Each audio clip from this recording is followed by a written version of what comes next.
Magandang araw mga kagulay, welcome back sa akin channel. Greggy Farmer nga po ulit to. Bali ngayong araw na to mga kagulay, mag-harvest na naman tayo. Kasyam na harvest mga kagulay. Yan siya, dito tapos na lahat mga kagulay, halos tapos na lahat. Di pala halos tapos na talaga mga kagulay. Kumbaga pinaplastic na lang siya mga kagulay, pang siyam na harvest. Pero kung titignan nyo, marami pa rin siya bunga mga kagulay. Yan, marami pa rin siya sumusunod mga kagulay. Yan, yan siya. Huwag nyo nang pansinin yung mga damo mga kagulay. Yan, yan. Mga langanin pa yung iba kaya hindi na kinuha. Para sa susunod na naman medyo marami-rami ulit mga kagulay. Yan siya. Kumbaga na kami mga kagulay. Nakahatid na kami ng Leyte. Nasa 480 yung nahatid namin sa Leyte mga kagulay. Kasi yung biyahe na pang alas 4 sa Leyte nila inatid. Bali itong natira para dito lang sa San Franz mga kagulay. San Franz.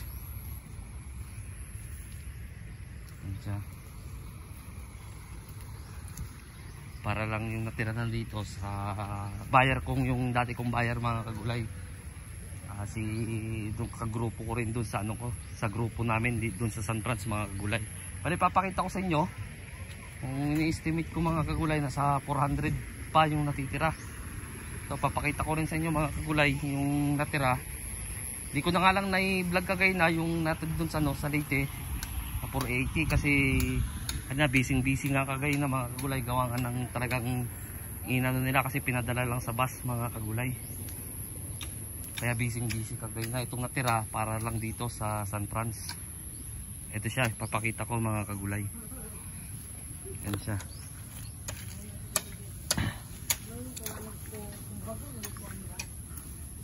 Yan siya. Yan mga kagulay, binabalot na nila. Yan. Mga nasa 400 siguro to mga kagulay, estimate ko. Saka yung yung class B, ito lang yung class B niya mga kagulay, mga nasa 30 siguro. Yung class B. Ito naman yung class A. Yan siya. Yan, nakakaano na sila ng isa, dalawa. Yan siya.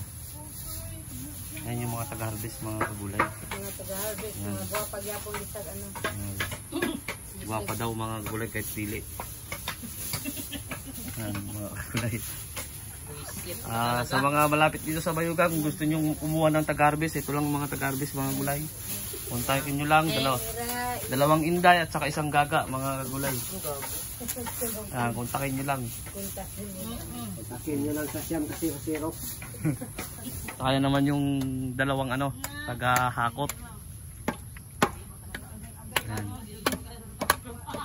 Yan, maaga-aga kasi nila sinimulan, alauna mga kagulay. Wala pang alauna sinimulan nila, kaya medyo maaga-aga. Hindi katulad nung nakaraan na gabi na nagre-repack pa sila ngayon.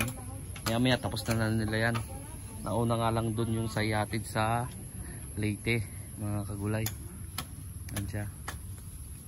Kasi ilalabas na rin kagad to para makuha na rin yung buyer natin sa San Franz. Kasi nga nangangailangan din sila ng talong. Ayan si Amang mga kagulay. Kontakin nyo lang yan mga kagulay. Naghahakot yan si Amang. Kumbaga sa Tagalog, pipi yan mga kagulay. Hindi rin siya nakakarinig. Okay? O yan mga kagulay, kahit tinatawag ko hindi siya makaano.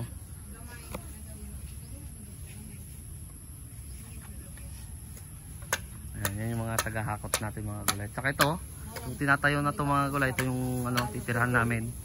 Yan, kumbaga dito na yung mangyayari na ng talong, sinisemento na mga kagulay. Kapag mag-harvest dito na, hindi na dun sa loob. Yan, tinatapos lang lahat nila mga kagulay para kapag mga atsal, mga ampalaya dito na lahat.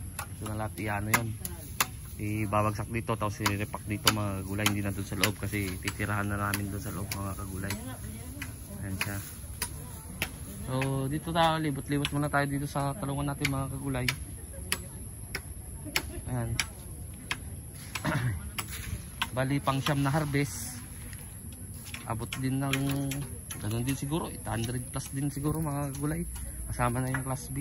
Kasi yung kagay na mga kagulay, bali 480 yung napadala kagay na dun sa bus mga kagulay, 480. Ewan ko kung saan bandang Leyte ang nun, ang ano nila. Ayan.